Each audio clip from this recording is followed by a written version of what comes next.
Today's presenter is carrying on what we have shown already in the last 3 weeks, the huge support we're getting from the Toronto Arrows for Rugby Ontario. And today I'd like to welcome Mark Winokur.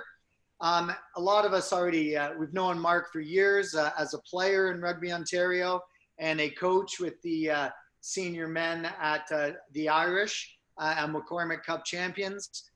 He was also a manager with Rugby Canada, and then moved into his role with the Ontario Senior Blues as general manager and one of the founders of that program, and then moved forward and now is the vice president and general manager of Major League Rugby's Toronto Arrows. So I'd like to introduce Mark to speak to us today about development in Canada and supporting the Arrows. Take it away, Mark. Thanks, Con. Appreciate it, and appreciate certainly all you guys showing up to do this. You know, I know those are challenging times. It would be easy to just not turn on the computer and not do this, but you know, by being here, you're really showing that you're invested, and that's great. We appreciate it, and I think, you know, I'll skip right to the end and the purpose of wanting to do this. And I said this earlier today, but in the landscape of North American rugby, and certainly in the landscape of Major League Rugby, we as a franchise have access to a greater catchment area of rugby players, athletes, and you know, rugby coaches and managers than any of the other teams, and it's not close. You know, talking to Eric Howard, who's an Ontario guy playing down there in New Orleans, and he told me the first year he was there, they had exactly one person on the roster who had ever hooked in a rugby game of any description. So if he got hurt on a Thursday and they had a game, you know, Major League game on Friday, there was anybody they could call in that could actually do the job. We don't have that. You know, we've got a massive advantage because we've got, you know, this well-developed provincial system, all the players, all the coaches, and sure, I mean, we've all got our challenges in terms of money and the size of the territory and so on. But what we want to do is, you know, our goal in the end of the day, and I'll say this at the end of the presentation, is right now we have the fewest foreigners in Major League Rugby. We've got only 7 out of our 34. We'd like to see that number be 0. And that number being 0 in 5 years would mean that Ontario has developed another, you know, group of players who can play it and win at the professional level. And that's our, now that may or may not happen, but we want to go in that direction while the other teams are scrambling around. So what I wanted to do was to kind of walk you through, and Sean and Con have done a great job jazzing up this presentation, but to walk you through like who we are, how we came to be, what our philosophy is, what our goals are, and how we can include all of you in the process of building the Arrows. Because, you know, as I know, you know, RC has a network of officially identified, you know, talent identification people, and that's great. But in my view, every single person who touches Ontario rugby should be a talent identifier for us. And so what we want to do is talk you through, you know, who we are, how we came to be, what we're doing, and what that looks like, what we're looking for in terms of future professional athletes for this team. And it's not just athletes, it's coaches, managers, S&C people, analysts. I mean, none of us is going to be around forever, especially me as the senior member of the group. But, and you know, we've got, what's that next gen look like? And we've got to kind of get that going as well. So I think, Sean, if you want to launch the thing, we can walk through it. And some of you already know this stuff, but allow me to kind of, you know, go through it. There was a meeting in November of 2008. The IRB, as it was then called, decided to fund regional rugby in North America, hoping that a pro team would emerge. Yeah. There's some more recent pictures, but I remember the line from the guy. I can't even remember the guy's name. I think it was Mark Egan. And he said, yeah, you know, we'll give you some seed money in 2009, and we think you'll have your own pro franchise in 5 years. and left the check on the table, walked out of the room. We never heard from him again. So it's pretty easy to say that, but I don't think they understood the scope and the depth of the challenges that we face here in Ontario in terms of turning, an amateur organization into a professional rugby team. So our first season was 2009, and the first 2 years were challenging. It really was what we didn't want it to be. It was basically a club all-star team. Guys were coming in from the beach and Brantford and the Crew and all these places, and they didn't understand any of what went into high performance training. We had a few of the national team guys back in those days. It was the national team was more dominated by BC, as Scott and others will certainly remember. So, but the rest of the guys really just kind of thought, hey, this is fun. I'm getting to play with guys that I played with, I played against on Saturdays. But and we had lots of talented players. When you look at the lineup, it was pretty crazy. But there was no culture and no understanding of what a professional team was. So 2009, 2010, I think we were 3-3 both years, which is pretty modest. And it wasn't till the third year really that we started to see things. And I think what really clicked in the third year, I mean, there was a bit of a staffing change and an atmosphere change, but what guys started to realize was they were getting to play in the best games in North America that weekend, that the standard was in fact higher than club. Finally, by the end of the second year, they started putting in the work in the gym and looking at video and adjusting diets. And it took a while. I mean, that's not an inconsiderable time investment when you think, 2 years. It sounds short, but when you're doing it, it's long. And it was frustrating. And we churned through a few people, but finally by 2011, it was starting to click that if you wanted to play in these great games and if you wanted to have a chance to be considered for national selection and whatever else happened after that, this is what needed to be done. And we also emphasized the fun part of it. So, yeah, I mean, there's a picture from, and I was saying to Sean, I know I can name the score of every game and where it was played in all these pictures, which is, I'm not bragging. That's sort of a sad statement. There, we got our hands up for 4. That was our 4th in a row, one in Newfoundland in 2014. We won 6 out of 8, 4 in a row. Lost in 2017, came back and lost in 2015, came back and won in 16, lost again in 17, and won in 18. And these are some of the characters. I mean, I don't know if you can recognize some of these folks. Derek Daypuck at the bottom, Hank McQueen in the middle there, Alistair Clark tackling somebody. These are some of the guys that became the leaders and the sort of the people that set the culture. So the culture, as I said, the staff really had not that much to do with it. We encouraged it, but we didn't dictate it. We sort of, had a leadership group that we worked with, and we came to the conclusion that what we were going to be was, no nonsense, no superstars, no big dogs, no messing around. But, let it be fun. If guys wanted to have a beer the night before the game, fine. As long as they behaved themselves after the games, that stuff was all fine. And it was going to be their team as long as they played and performed. And we said that, look, the minute it starts to get off the rails, now that we've set a winning standard, we're going to have to come in and talk to you about it. But it really never did. So that's the that's the win total there between 2011 and 18. The Blues won 6 of the available 8 McTier Cups. I've got my McTier Cups hoodie on tonight. And the 2, I wouldn't even say they were disciplinary. It was more like, hey, you're being a dick, stop it. And that's all that ever happened. We never had, bail anybody out, pull anybody out of a bad situation. It just all got handled.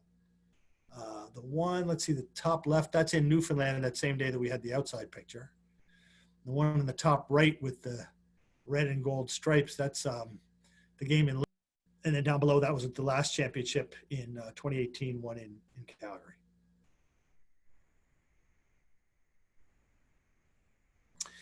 the reason I think this slide is in here is this was kind of a big deal. So the Glendale Raptors had just declared that they were going to go pro.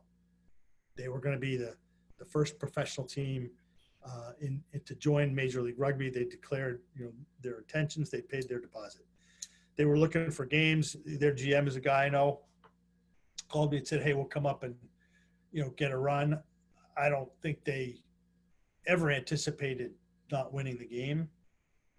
They were on their social media in the week, and one of their guys said, "Wow, this is going to be kind of pros versus Joes. These guys are an amateur team. We shouldn't have any trouble." And I don't know. I think quite a few of you were at that game because I remember seeing faces at it. But it was 7 tries to 3 for us, and it was never close. And I think that was probably the day that founded the Arrows, because a gentleman named Bill Webb came down out of the stands. I did not know Bill, and said, "Hey, I heard you're the guy to talk to. If me and some friends got some money together, could you put a team in this league and compete?" And I said, "Yes," just to give you the exact quote. And he liked that I was so sure about it. And he started writing checks, and the rest is history. But it was a big deal because we showed that a bunch of Ontario boys, and you can see the roster there. A lot of those guys were still in university when this game took place. And we laid a pretty good beating on a team that had declared themselves pro about 6 months earlier. So, in transitioning from the Blues to the Arrows, the 3 most important things for us were to be a commercial, on-field, and developmental success. And if any of those things didn't happen, then, I think folks are going to stop writing checks, and I think it'll go away. And it wasn't just one. We couldn't say, well, we're going to fill the stands every week, 10,000 people, and go 2-14. That ain't happening. We had to win games. And we had to win games with Ontario first and Canadian second athletes. And it was a pretty big gamble. I remember being at the first meeting in Chicago when they let us in. And they said, you're just going to use like Ontario guys who are still in university and, are working part-time. Like, you're going to have to ramp it up with some foreigners. We said, no, we'll roll the dice. And we did that. We went into year 1 with 36 players on the roster, 8 foreigners. That's gone down to 34 and 7 this year, but we've kept it, pretty close. I'll give you some comparisons. Austin this year was 13 Americans and 19 foreigners. San Diego was 16 and 17. Even New England, who believe in development, were 15 and 17. So, when we're talking ratios of about 85% locally developed players, we're clearly the league leaders there. During the time that we were the Blues, we never lost to an American team. We played, the New York All Blues, New York Athletic Club. We played the USA Selects. We played a bunch of what were considered to be top U.S. sides and beat them all. And we knew this would be a step up, but we thought we could do it. So that was the premise. This will be the Blues with some foreign talent to fill just a few gaps that, quite frankly, we didn't have time to even look around for, because we had 11 weeks between the franchise being awarded and kicking off, and 2 of those were Christmas holidays. So we didn't really have time to spend a lot of time on looking for new players, but we didn't have to, as it turned out. So that's our 2-year record. We were 11-5 last year and 4-1 this year when at the close of play. And we didn't get to play a home game this year, so we played 13 road games out of the 21 we played, which is pretty tough stuff, especially when you have to get on an airplane for every single one of them. So you can conclude that a Canadian, an Ontario primarily, a Canadian centered team can succeed in professional rugby in North America, which was we're not done yet, but that's, certainly we seem to be well on the way to proving that. So, and this is the big thing that one of the big takeaways from today is that, for us, culture drives selection. And by that, I mean, there are more good rugby players in the world than there are spots on teams, certainly here. And if you're going to bring somebody in that you don't know, he's got to be a fit. And the culture of the Blues, which then turned into the culture of the Arrows, which is player driven and is built on mutual trust and respect. We have a guy, anybody we bring into this setup has to fit into that. And we've never have brought anybody in without having spoken to them on the phone and gotten references from people we trust. So, and here's something else to remember, and I know people talk about this, in bars and spew a bunch of nonsense, but the reality is, if two players in a position, a foreigner and a Canadian, are equal in ability, we will always pick the Canadian. It's only when there's a real drop off and a real difference in a position of need that we'll look to a foreigner. And I mean, there's a bunch of reasons for it, not the least of which are we want to develop players for Canada and for our national side. But also, there's the practical, which is, it can cost $2,000 to $5,000 for a foreign visa. You got to put them up in a house. You got to fly them here. So, if we can find enough Canadians to win in professional rugby, we'll do that. Back to my original statement. So yeah, the player needs to fit the culture. And there's a perfect example right there. Sammy Malcolm on the left passing the ball. Just a great guy. Don't know if he's coming back next year. It's irrelevant. He was great for us in a position that we didn't have. And he fit right in with the guys from day one. And you could see it. You could see it on the field. And he appreciated it right away. He knew he was walking into a locker room where the guys were used to winning and were used to each other. And didn't try to rock the boat at all. Fit right in, and as has everybody that we brought over. We haven't had a single problem with any of them. As I said, we interview and get references on every single one that comes in. Again, we're focusing on the small part of the picture, but I wanted you to know all this stuff. So, here you see the sort of pathway that Con's put together and we're all aware of. But the important thing is, I guess the question for you to kind of wrap this up is, how can we get all of you, everybody who touches Ontario rugby, especially you guys, because you're the leaders, you're the coaches and managers and so on, and the builders of Ontario rugby. How can we get you to help us identify a player pool that will make us within, the near term, which is, let's say 5 years, an all Canadian team that can win the MLR Shield? That would be, to me, the ultimate goal for the Arrows. And what knock-on effect will that have for the Canadian senior men's team? So, and I don't know the answers, because I don't sort of, live in your world, and I know all the challenges that you guys have. Does he show up? Can he afford it? Is he good enough? All that stuff. This is the slide here. I mean, those are big. I know that. I see it all the time. So given, the challenges that you face, how can we help you to all become talent identifiers for us and get guys into the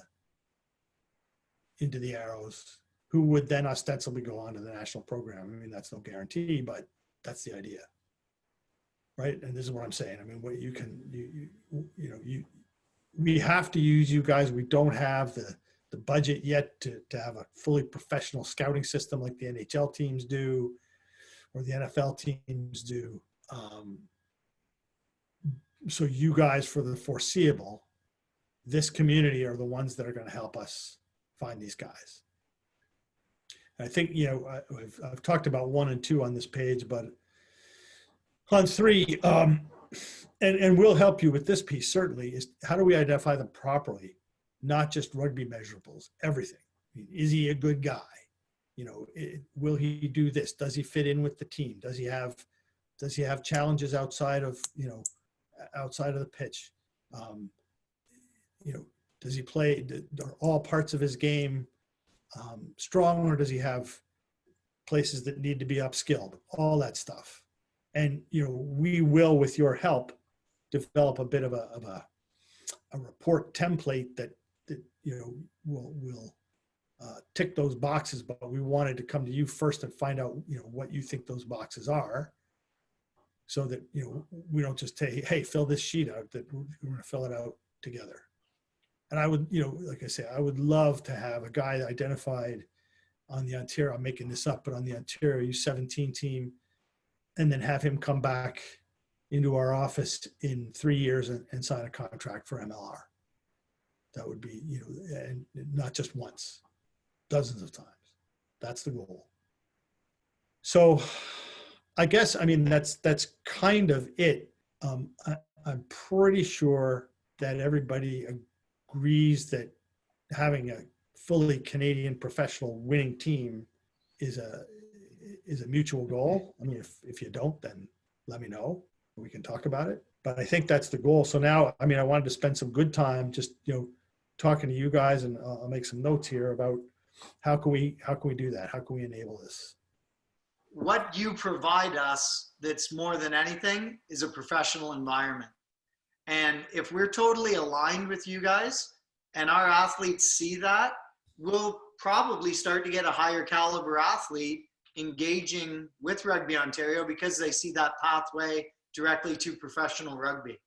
Yep. So just you being a professional entity, and if we are totally aligned with you from top down, and we're doing everything to develop our athletes exactly the way you want us to, then we'll get those best athletes. I think that's the best way you can support us, and you're already doing that. We're well on our way.